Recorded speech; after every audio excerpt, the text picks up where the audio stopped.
Out back though, Nio got a bit generous, giving it a multi-link independent suspension. The most impressive part for me is the one-pedal driving mode. Honestly, it's insanely close to Tesla's one-pedal feel. I'd even say better than the toned-down version Tesla now uses in China. How bad? I managed to lock them up and hear a clear screech at just around 60 kilometers per hour under moderate braking, and not a panic stop. Going from 60 to 100 kilometers per hour takes just over 4 seconds, which sales have been so good that Nio got caught off guard. I got tire squeal doing a slow U-turn on a normal road, not a racetrack corner, a slow U-turn.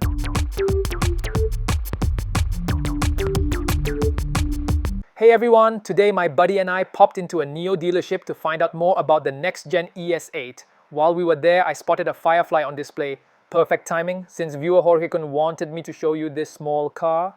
It was a totally unplanned shoot, so if I get a detail or two wrong, I hope you'll understand. So this is the smallest model in Nio's lineup and also the most affordable. It comes in just 2 trims with a price difference of less than $1,000. The only differences are in the front seats. The higher trim upgrades the material from cloth to synthetic leather and adds power adjustment for the passenger seat, power lumbar support for both front seats, plus ventilation and massage. Everything else is exactly the same. In terms of size, this car measures 4,003 millimeters in length, 1,781 millimeters in width, and 1,557 millimeters in height, with a wheelbase of 2,615 millimeters. This is probably the smallest car we've ever reviewed on the channel.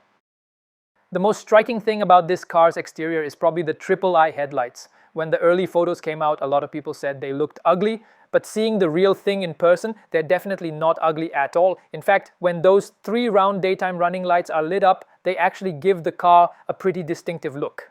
Plus, as an iPhone user, I've been seeing this triple circle layout for years now, so no matter how ugly some people think it is, I'm already used to it.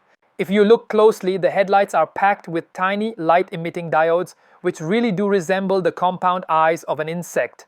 At the very bottom, there's a really compact active air intake grille, and the 360-degree surround view camera is also mounted here. The position is just way too low, so it's likely to get dirty pretty easily. And with a budget-friendly car like this, you can't expect it to have a cleaning system like Tesla's.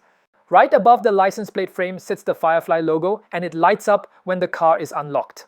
The roof is completely bare, there's no LiDAR, and even Nio's signature horn cameras are gone. Instead, like many other EVs, they've been moved down to the base of the side mirrors. Some people might like the 2 horn cameras you see on other Nio models, thinking they add personality, but personally I find them really ugly. When it comes to tires, this budget-friendly small EV is fitted with Gitti Synergy H2 tires in size 215 over 50 R18. This model is Gitti's very first AA-rated tire under the European Union labeling system, and when it debuted in 2021, it was immediately chosen as the original equipment for Volkswagen's then best-selling light commercial vehicle, the Caddy 5. Peeking into the front wheel arch, you'll see the inner fender liner is identical to what you get on a Tesla Model Y. Yes, the one that costs 3 times more. Just a slab of plain black plastic, no felt lining. But to be fair, technically this piece might cost a bit more than Tesla's, since the Firefly's version has a few grooves molded in to reinforce it. I guess that makes it more premium than the Model Y. As for suspension, the Firefly's front setup is a good old McPherson strut, and thanks to budget constraints, it's made entirely of steel. Out back though, Nio got a bit generous, giving it a multi-link independent suspension. Sure, it's still all steel, but you almost never see this in many traditional gas-powered cars of the same size. Take the Toyota Yaris, Honda Fit, VW Polo, or Ford Fiesta for example. These guys will happily hand you nothing more than a torsion beam. Speaking of materials, it's time for my little buddy, Mr. Magnet, to make an appearance again. No surprises here, the Firefly's front hood, front and rear fenders, and all 4 doors are pure steel. As for the tailgate, well, the magnet won't stick, but don't get your hopes up, it's not aluminum, it's plastic. Even though this car is tiny, the frunk hasn't been left out. And it's surprisingly deep. Nio says it's got 92 liters of space, enough to fit a 20-inch carry-on suitcase sideways. But it's not just big, it's actually practical too. Up top, you've got 2 hooks that can each hold 5 kilograms, and at the bottom there's even a drain hole so you can literally hose it down. Looking up, you'll see the hood is held by hydraulic struts, and underneath it there are 3 thick pieces of sound insulation. Honestly, that's even more generous than what you get on the Leapmotor B10. The rear design mirrors the front. Same triple lens light clusters with a black diagonal pattern plastic trim strip running across the middle. The license plate sits way down on the rear bumper with the 360-degree rear view camera tucked right there as well. Even though the rear window is tiny, Nio still gives you a rear wiper, which is a nice touch. At the very top of the tailgate, there's also a rear-facing camera for the driver assist system. Hold on though, did they cheap out on the tailgate release? I spent a while looking for it before realizing it's hidden right on the wiper holder. Clever placement, but way too subtle. If you buy this car, the first thing you'll need to do is tell your family exactly where the tailgate switch is. Pop open the tailgate, and while the trunk isn't exactly huge, its practicality puts plenty of bigger cars to shame. On the left, you've got a little light to help you see at night, and on the right, there's a handy hook plus a 12-volt power outlet. Closer to the seatbacks, there are 2 small metal rods sticking out on each side. No clue what they're for. In terms of size, the trunk measures roughly 90 centimeters wide, about 70 centimeters deep, and around 70 centimeters tall. Officially, Nio rates its capacity at 356 liters, not bad at all for such a small EV. You can fold down the rear seat backs to extend the trunk space, increasing the load depth to around 120 centimeters. If you need even more storage, you can lift up the right side seat cushion in the second row. There's extra space underneath for stowing items. The left side cushion can also be lifted, but that space is taken up by a 12-volt auxiliary battery. Once both cushions are up, folding the seat backs gives you a completely flat load floor. That said, it's not particularly useful for sleeping as the overall space is still way too short. Oh, and by the way, there's no underfloor storage in the trunk. A bit disappointing, but totally understandable for a car in this class. Alright, now let's step inside and take a look. The door handles are flush style, but there's no power pop out here. You press and pull them manually. Unsurprisingly, both the front and rear windows are single pane glass, which is totally expected at this price point. The door panels feature a two-tone design. Up top, you get a soft touch injection molded surface. The large middle section might look like Alcantara at first glance, but it's actually a microfiber suede-like fabric. The same material that's used extensively throughout the interior, including the dashboard and seats. The white armrest is wrapped in synthetic leather with soft padding underneath, so it feels pretty nice to the touch. The rest is hard plastic. Overall, Nio has been smart about material placement, using nicer finishes in all the spots you touch often. It helps maintain a sense of quality while keeping costs down, so you don't get the feeling that this car is cheap or low-end. This one's got a dark green interior theme with a white headliner, and the seats follow the same two-tone idea, white up top, green down below. The front cabin uses a walk-through design, and the center armrest can be flipped up so you can easily slide over to the passenger side to get in or out. If your daily parking space is on the tighter side, this setup definitely makes life easier. A really thoughtful touch. This display car is the higher trim, so the seats are a mix of synthetic leather and microfiber fabric. Both the driver and passenger seats come with power adjustment, plus heating, ventilation, and even a massage function. The steering wheel also features a two-tone design and has a somewhat square shape, making it quite compact. Paired with the round buttons, it actually looks like a smiling emoji, which is pretty funny. At first glance, this driver display has an awfully thick black border. Honestly, it looks worse than the one in the Leapmotor B10, but in reality, that big black strip at the bottom hides an eye tracker.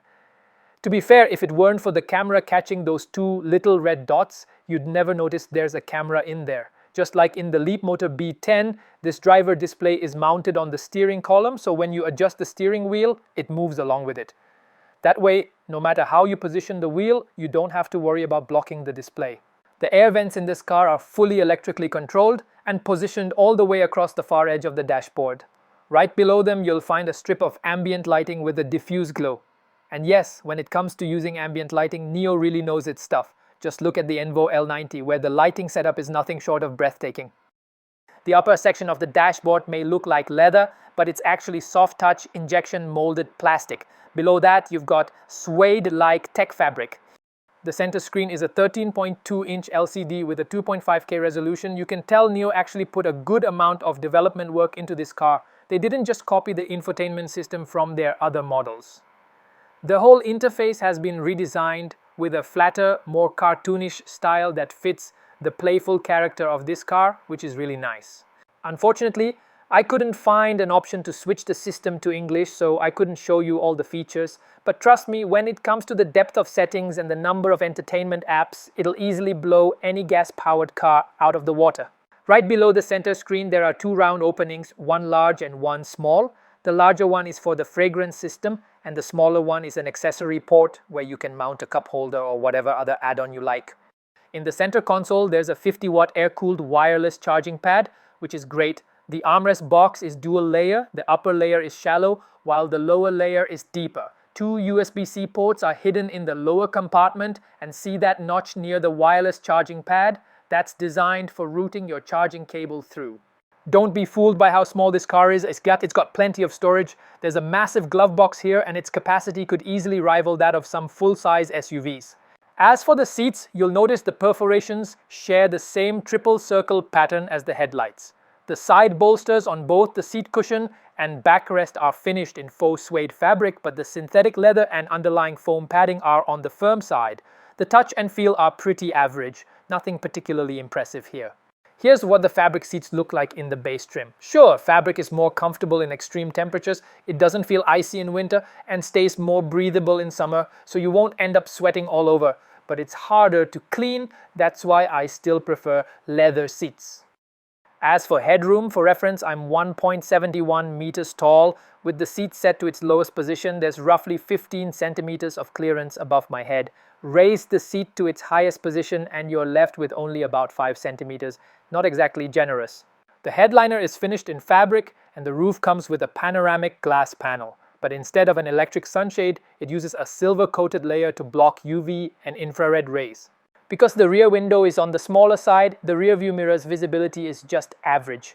As for the rear seats, with the driver's seat set to my driving position, there's about 13 centimeters of legroom left. There's plenty of space under the front seats, so you can fully stretch your feet forward for a more comfortable posture. However, because the seat cushion height is a bit low, the front of my thighs still floats slightly, just enough to slip a finger underneath. That said, for a car of this size, the rear seating is already quite impressive. The floor in the middle is completely flat, and since the rear seat back can't fold down in the middle to become an armrest, the seat back here isn't stiff, so the center spot is actually decently comfortable, better than in many other cars. The seat back angle isn't adjustable. As for headroom, the two outer seats have about 10 centimeters of clearance, while the middle seat only has around 2 centimeters. By the way, the salesperson told me that the European version of this car doesn't come with the panoramic glass roof, so if you're in Europe, you can expect the front headroom to be reduced by at least 3 centimeters. In the back, the reading light on the headliner hasn't been removed like on the Leapmotor B10, and there's even a hidden coat hook here, which is nice. Behind the center console, you'll find a USB-C port and another slot for accessory attachments. Now, on to the things I'm not so happy about. First, there's no dedicated rear AC vent. Combined with the fact that the front vents are positioned way up front, you'll definitely want to use the mobile app to pre-cool the cabin before getting in on a hot day. The second minor gripe is that the small ambient light found on the front doors is missing from the rear doors. Alright, that's the full tour inside and out. Now let's get into the ride and drive impressions. Before we start, I've got to say again, test drives are super subjective. Road conditions vary, and especially with EVs, performance can be fine-tuned later via OTA updates. So if your experience is different from mine, go with yours. Starting in the back seat, I noticed the sound insulation isn't great. On rougher roads, there's a noticeable amount of low-frequency noise. Luckily, since the cabin is small, these low-frequency rumbles don't get amplified the way they do in something like the Xpeng G6. And hey, this is still an A0 class car compared to traditional A0 class gas cars like the Toyota Yaris, Honda Fit, VW Polo, or Ford Fiesta. Its insulation is way better. Now onto the driving. The most impressive part for me is the one-pedal driving mode. Honestly, it's insanely close to Tesla's one-pedal feel. That I'd even say better than the toned-down version Tesla now uses in China. Out of all the cars we've tested on this channel, this is the easiest and most natural to use in one-pedal mode. In city driving, as long as you can read the road ahead, you really don't need to touch the brake pedal 99% of the time. Once I got used to it, I was gliding through traffic with ease. So if you love one-pedal driving but don't want a Tesla, you've got to try this car. It's incredible. When it comes to acceleration, this car does 0 to 100 kilometers per hour in just 8.1 seconds. In sport mode, the accelerator pedal sensitivity is only average. With this amount of power, you can't expect it to launch you forward like the all-wheel drive Avatar, which does 0 to 100 in 3.9 seconds. One thing I do like though is that unlike the Leap Motor B10, power doesn't drop off a cliff once you're over 80 kilometers per hour. That means I still have plenty of confidence when overtaking above that speed. Going from 60 to 100 kilometers per hour takes just over 4 seconds, which pretty much matches the official figures. Steering in sport mode feels great. The wheel has good self-centering force and decent precision. Plus, the turning radius is just 4.7 meters. Most gas cars in this class, like the Honda Fit or VW Polo, are around 5 meters. That means the steering angle here is generous, making it a breeze to handle tight streets or squeeze into narrow parking spots. Suspension tuning is actually pretty good. It's not bone-jarringly stiff, but still offers strong support in corners. In spirited driving or quick lane changes, there's minimal body roll, giving you a lot of confidence in tighter turns. Braking is decent, nothing particularly impressive, but the stopping power is strong enough to inspire confidence. That said, it's not as perfectly linear in feel as what you get from Zeekr's EVs. Now, my biggest complaint, the tires. These are hands down the worst grip tires I've ever tested. How bad? I managed to lock them up and hear a clear screech at just around 60 kilometers per hour under moderate braking, and not a panic stop. And the craziest part, I got tire squeal doing a slow U-turn on a normal road. Not a racetrack corner, a slow U-turn. If they're like this in dry weather, I can't even imagine them in the rain. Honestly, I'm starting to think these tires are the main reason for the noticeable road noise. Hopefully Nio upgrades to a better set in the future. Alright, let's wrap it up by talking about the rest of this car's specs. The Firefly runs on a 400 volt platform and packs a 42.1 kilowatt hour LFP battery. Charging speed is only 2C with a peak power of 90 kilowatts, but that peak is very short-lived. Going from 20% to 80% takes about 30 minutes, which is pretty average for a 2C battery. Now, within Nio's lineup, this is considered more of a fringe product, but thanks to its low price, sales have been surprisingly strong. And just how low are we talking? If you go with the battery rental plan, the car itself is roughly 10,000 euros, and you can even get it with zero down payment. That means for just 220 euros a month plus insurance, you can drive it home. Sales have been so good that Nio got caught off guard. Production capacity just isn't there. It's gotten to the point where even showrooms don't have display cars, and it's not because Nio doesn't want to put them on display, it's because every single one gets snapped up, even the display units. The same goes for test drive cars. I had to visit 3 different dealerships before I could find one to drive. In fact, the shortage is so severe that Nio has been redirecting production originally meant for Europe back to China.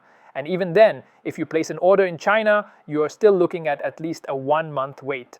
Alright, that's a wrap for today's video. If you found this review helpful, don't forget to hit like, subscribe, and share. I'll see you in the next one. Peace!